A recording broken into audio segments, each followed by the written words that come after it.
Like that day, my life changed. We got 650K impressions within the first day. Within the first 24 hours, we got 650K impressions. We got 300 DMs, ranging from investors to UGC creators to people just like interested in product, interns, all of that. And then we also got funding within the first 24 hours as well. So like all of that within the first 24 hours. We had calls from 5 a.m. to like literally 5 a.m. to 2 a.m. The next day, because we had like investors calling from like the UK, India, like all over the world.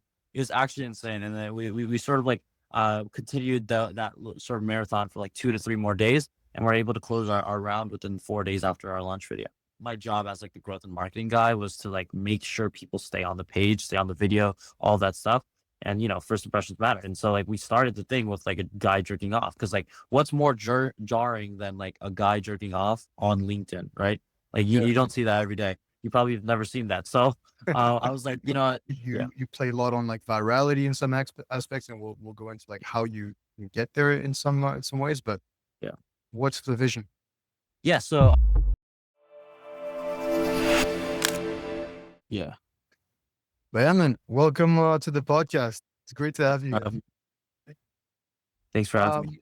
yeah. So it's funny because I looked over your profile and everything, and you're a Columbia student. Are you still a Columbia student? Yeah, we're thinking about taking a gap semester, but Yeah. yeah, rising So junior. cool. Good luck with that. So you're in Columbia with what, econ and behavioral psychology, Yeah. if I understand correctly. You also have Gates Scholar, so congrats on that. And what's funny is now you're starting this app called Tally, and you call it Gen Z's most unhinged habitual growth experiment, which is really cool. For those that don't know, can you explain really briefly what is Tally? Yeah, so Tally is essentially a habit tracker app that charges you 50 cents every time you slip up. And this has a variety of use cases in regards to like productive things like studying and going to the gym, but also taboo things as well. In our launch video, we started with a guy jerking off, and gambling as well would work. And the way we track this is actually there's a binary system, like one, photo verification. So you got to take a picture of yourself at the gym before 11:59, basically as if it were an assignment. And if you don't, you get charged 50 cents. You can also wager even more, but 50 cents is the minimum. Our second way of verification is through the screen time API that iOS provides. And this basically like tracks like sites and like your screen time like on your phone, right? So if you want to like minimize the amount of time you're on Instagram to 1 hour, the second that you hit 1 hour and that's 1 second, then we charge you. If you go like on a porn site, we'll charge you. Basically, like you set everything that you want to track, and we'll go from there basically. Uh, and That's sick. oh, I was curious as well to know like how you guys actually tracked it, because like people after the video were like, "Oh, there's no way that you actually tracked it, yeah. and there's no I way mean that there you verify." Yeah, But I mean, there's loopholes to everything, right? So like for Brick, for instance, Brick is a screen time app that has like a physical component to it. So you need to like tap it every single time you want to access your apps. And some people will like leave it home, right? But there's always loopholes to it. Like most of the time, you're gonna be home, you're gonna always like tap it here and there, wherever you want. Screen time on iOS gives you the option to like remove it like on your phone. People Gen Z is like very like undisciplined. Like we are very self aware, but very very undisciplined at the same time. So we needed something that doesn't have as many loopholes or has like very minimal loopholes, right? So like jerking off, for instance, like people could just like jerk off to their memory and like stuff like that. That is something we can't track. If you want to do that, go ahead. But most people like jerk off to porn, stuff like that. People also like gamble on sites most of the time, unless they're like at a casino. So we could track that as well. Like anything on anything that phones can see is something that we can see. And also like photo verified things like going to the gym, studying. We're gonna implement like some video things as well. So like reading. So like you would put a time lapse. You would set up a time lapse. The computer vision would basically like track your book and make sure like you're actively engaged. That's the future of implementation, but for right now, it's just photo verification and screen time API. And we realize that the auto charges are essentially like unloopholeable, as in like the only way you would really like get the money back is like asking your friend to sell it back to you. But at the end of the day, it's like 50 cents. Like nobody's really gonna go through all the extra hassle for that. And we verified that with beta testers. Oh yeah, no, we'll get into like how many users you guys have like tried it out with and stuff like that. But Yeah, you're mentioning how Gen Z is very undisciplined and also like very self-aware at the same time. yeah, Take me to the origin of like of Tally and like how you figured we kind of need this right now. Like yeah. obviously everyone's like a lot of people all the time on their phones and shit. So So, yeah. what was the start? Yeah, so it's funny as fuck. Basically, my boy Tim and my Tim is like one of our co-founders. We have two. Yeah. The other guy's name is Jerry. Tim and I met. Tim and Jerry. Yeah, yeah, Tim and Jerry.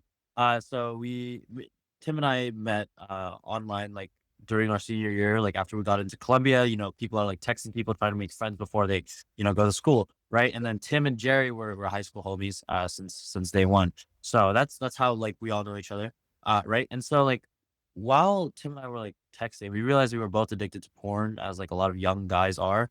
Once we got into Colombia, though, I got a girlfriend.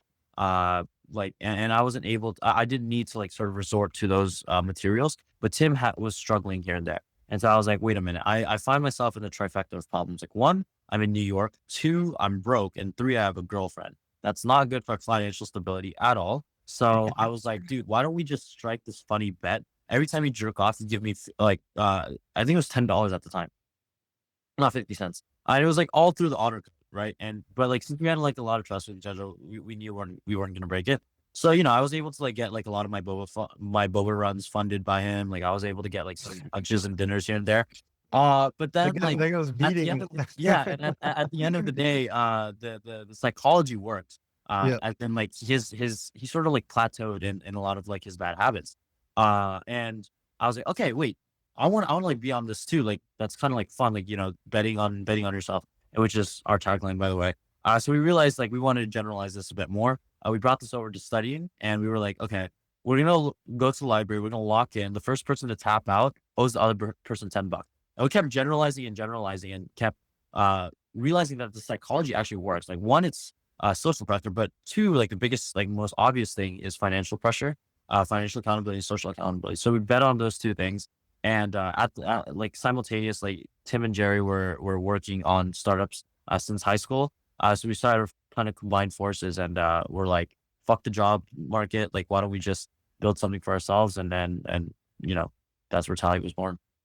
That's so sick. The best like these startup ideas in general, I think, come Yeah, from like scratching your own itch, right? And yeah, things you've used yourself, and you're like, okay, this is a real problem because I yeah, faced it. So yeah. let me create something that solves it, and then let's see if other people actually want it. Exactly. So I suppose that like leads well to the next point, which is have you tested it with other people? You're mentioning beta users. Yeah. How far are you guys in? So we currently had a cohort of 100 to 150 beta users. Yeah. And then we did a lot of implementation. We pivoted a lot actually, from our initial product, like features wise, like based off of our consumer feedback. And yeah, we iterated, and we're actually about to launch in 2 days. Today, like after No this call, way. yeah, today after this call, I'll be posting my launch announcement. So get ready to see that on Instagram and like all the other platforms.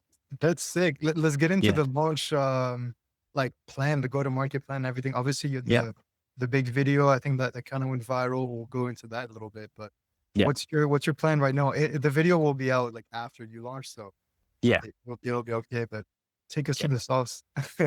Yeah. So like how launch is gonna pan out? Yeah, how the launch is gonna pan out. Like, Yeah, what's the thinking behind it? What's the yeah, approach? Like, really? Because obviously, consumer apps are a very particular kind of launch. yeah, You play a lot on like virality in some aspects, and we'll go into like how you get there in some ways. But yeah.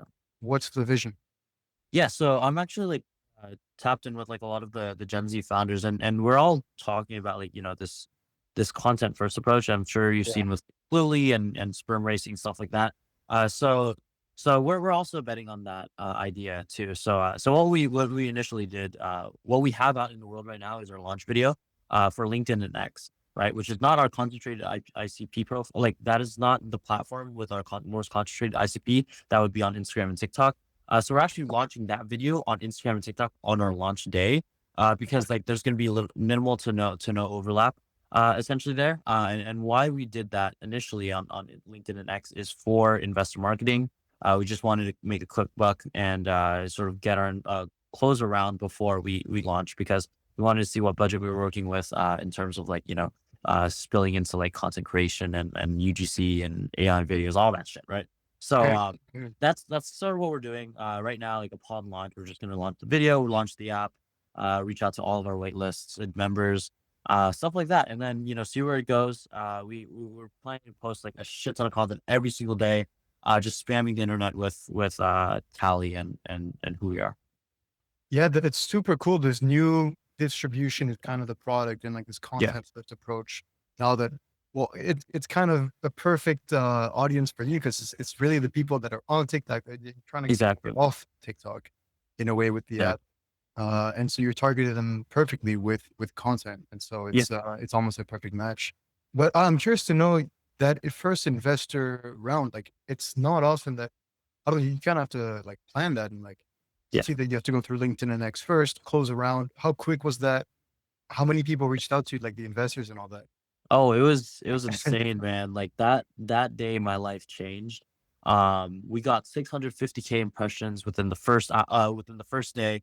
Within the first 24 hours, we got 650K impressions. We got 300 DMs ranging from investors to UGC creators to people just like interested in the product, interns, all of that. And then we also got funding within the first 24 hours as well. So like all of that within the first 24 hours. We had calls from 5 a.m.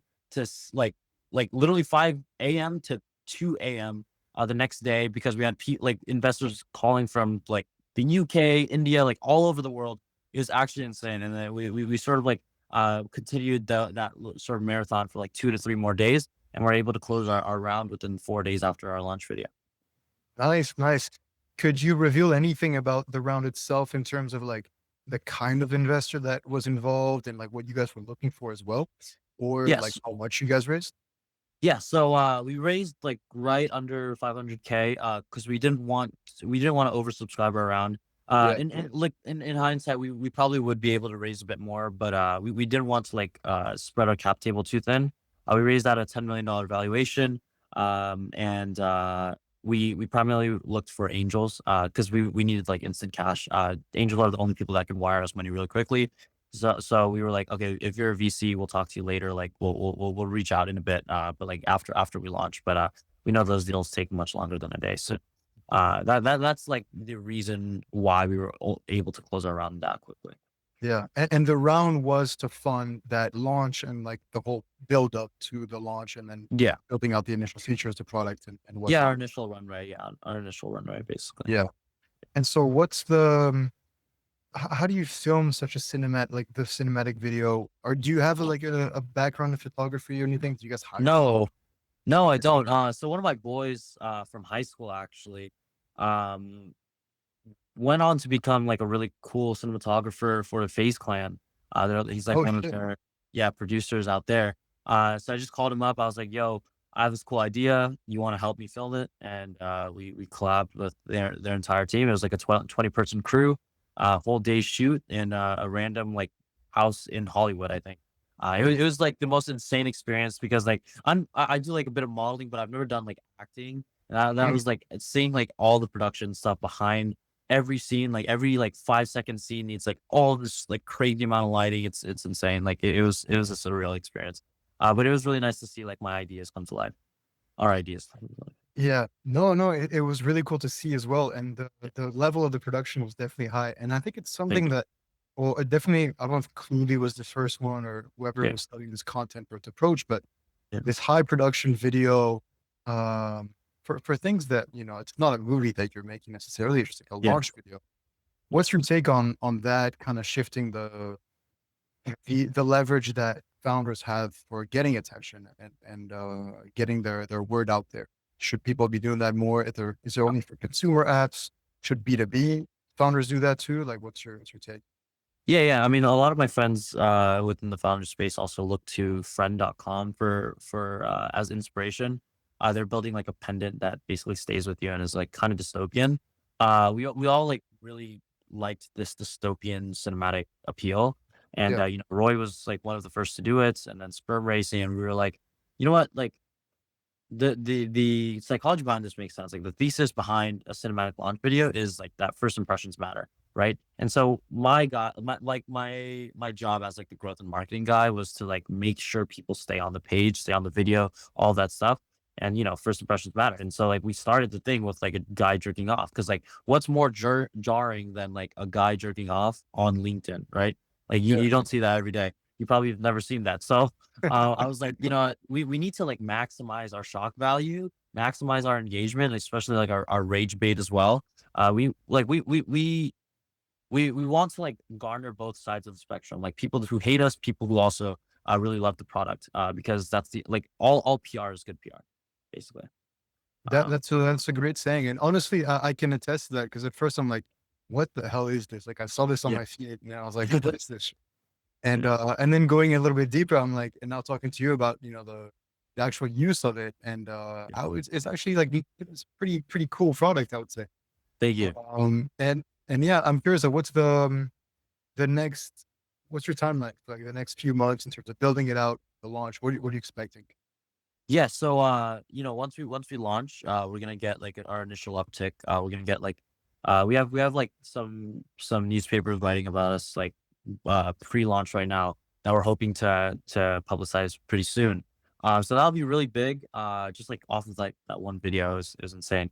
And then like clipping podcasts, stuff like that. Just like getting a shit ton of like media out there. We're gonna spam the internet with like a bunch of AI UGC stuff.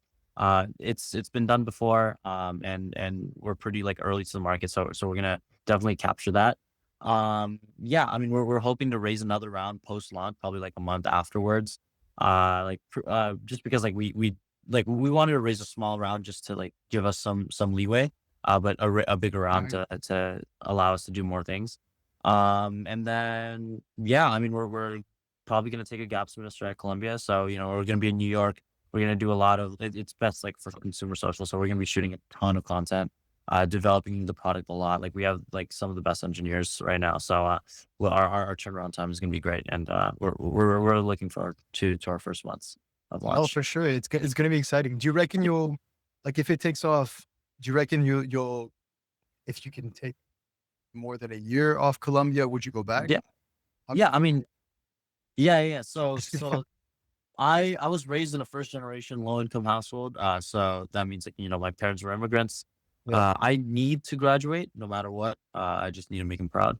And I talked to my dad about this. He was like, I trust you, like go on with your vision. But you need to graduate. So I'll take as much time as I need, whether it be a year or 5 years. But I will graduate at the end of the day. So Yeah.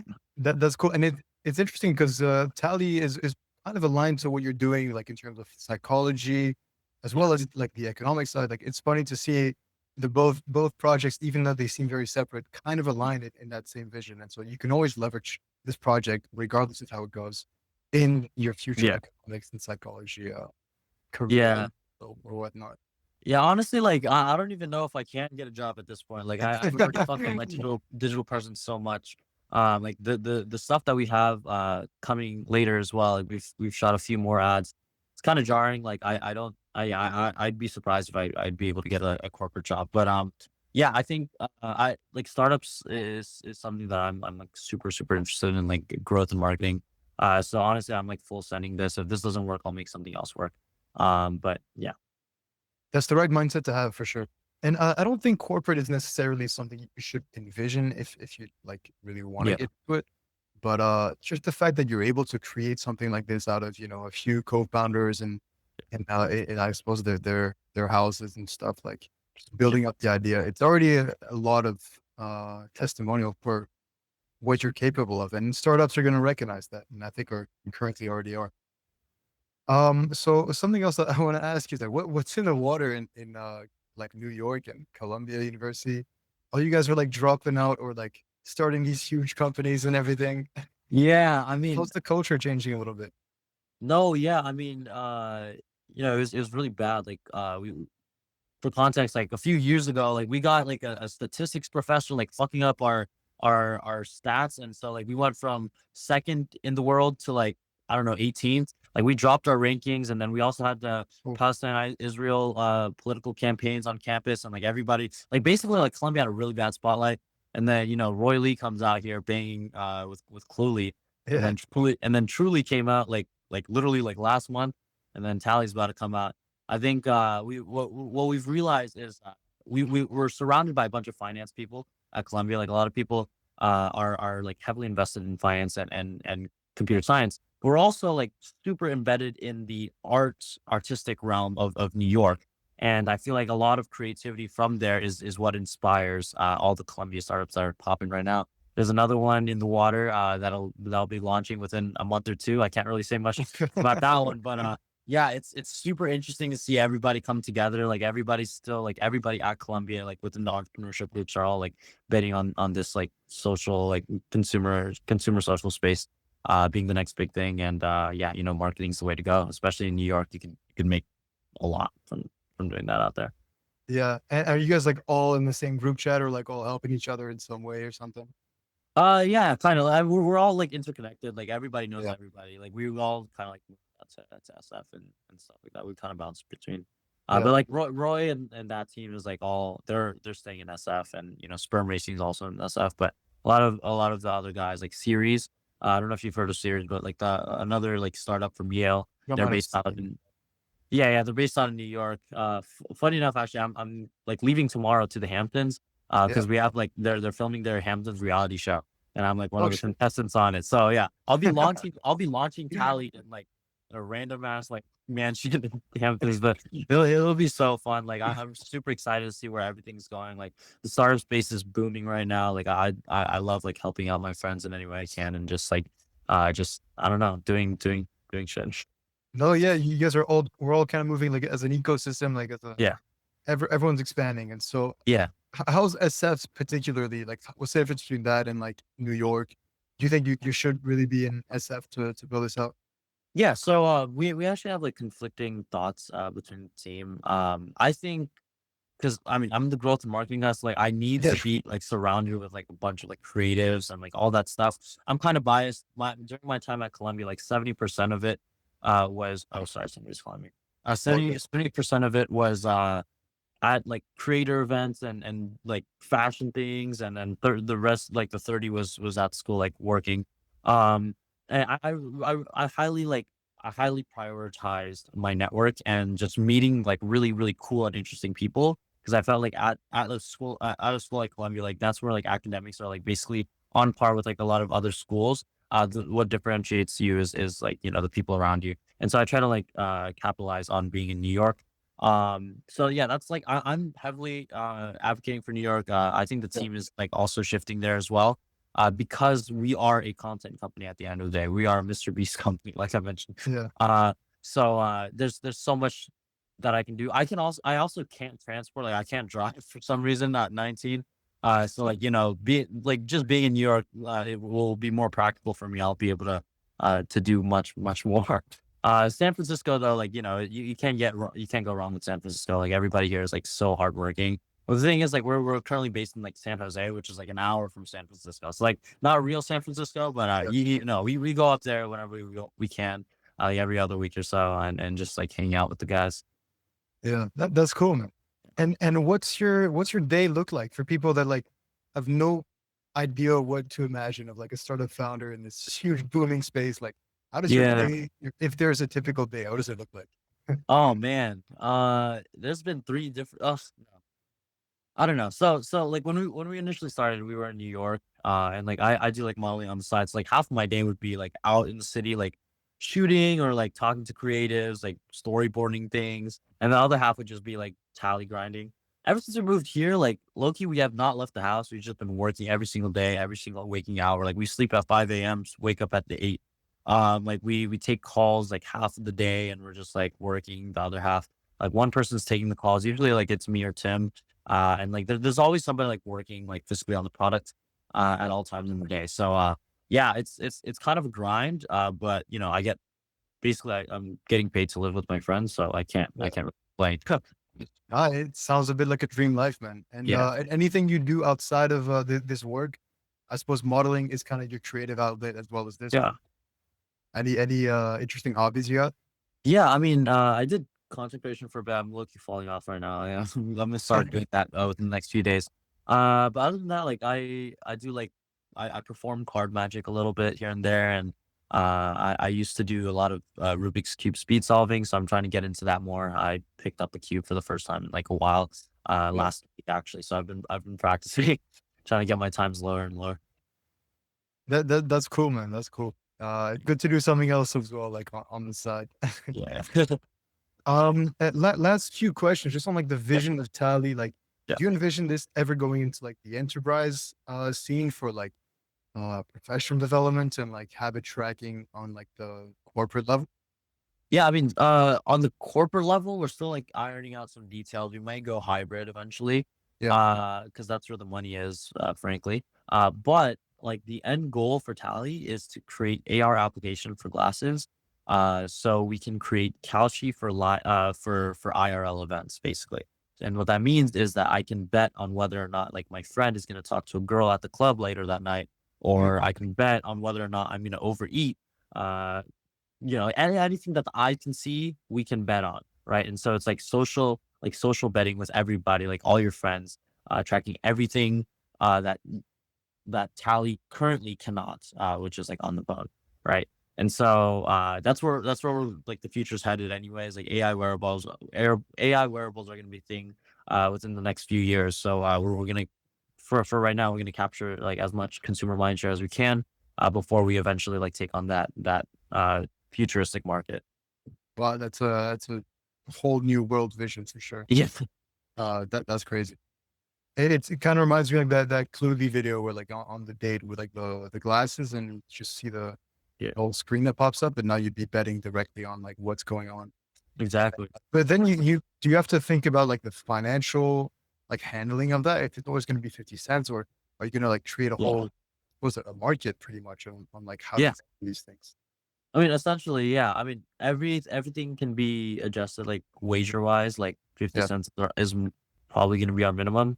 But what we've seen from beta users is that it's a little more than that. So, yeah. I mean, it also like if it's something as stupid as like talking to a girl or a guy, like friends are probably gonna bet way more than 50 cents. Like, like it's especially when it's like one-off things, like, stuff like that. But when it comes to like daily habits, like going to the gym and stuff like that, of course, like we've seen that it's much lower, like Yeah. otherwise. So yeah, that's And where we're there's a Dave Franco, I forgot the name of the movie, but it kind of reminds me of that. They were like betting on like what you're able to do, and it's kind yeah, of like a dare thing, and then there's a prize after doing that. So it's like kind of the other way around, but yeah, it's it's like a futuristic outlook on that. yeah. Um, but yeah, that'd be revolutionizing a little bit like the social interactions we have, and how you like bet on yourself as well. What's the impact do you think on the individual in that case? Like people are going to be more confident. Like are there going to be implications? Like people are going to do bad stuff, you know? I What don't know. do you think of I that? don't know. It's hard to tell, but at the end of the day, Tally's just trying to make a positive social impact on the world, Yeah. habitual growth as we call it. So yeah, it's hard to tell, but I think the psychology worked for me and Tim, so I'm sure it'll work for a lot of other people as well. Yeah. No, I think so. And I hope so as well. Yeah. I'd like to leave you the space to give any last like message to the world, maybe prior to the launch, because they'll be seeing this after. But Oh yeah, yeah, obviously, go sign up to Tally. But yeah. is there anything you want to leave people with? Audience can be anyone. So Yeah, I'd say always put yourself out there, like in terms of, like I guess like advice. Like, yeah, I don't think I'm the most qualified to give advice, but I think there's one thing that I truly, truly believe is that putting yourself out there opens so many doors. At the end of the day, like I started as a random like nerdy junior in high school, and after putting myself out there, I was able to like meet so many cool people. Your personality will get you so far. Like if you just open your mouth and like speak your mind more, as long as you're not like saying like out of pocket shit all the time, which I probably should not be. I'm probably not the best example of that because I do that too. But yeah, I think putting yourself out there, like learning, meeting people, and just learning new hobbies will get you so far in life. Uh, just dopamine max by just trying everything and just meeting really cool people. um, that'll open more doors for you than expanding your resume by one extra experience, I'd say. Yeah. That's some great advice. I hope people take it to Yeah. heart. Yeah. Thank you. Well, Thank listen, man, I wish you all the best with Tally. And I signed up for the wait list, so I'll be joining them. Appreciate it. Appreciate it. Awesome. Yeah. I hope to see you on there. It was a pleasure, man. All the All right. best. Awesome. Well, thank you so much, Thomas, and everybody watching. For sure. Yeah. All right. Have a good one.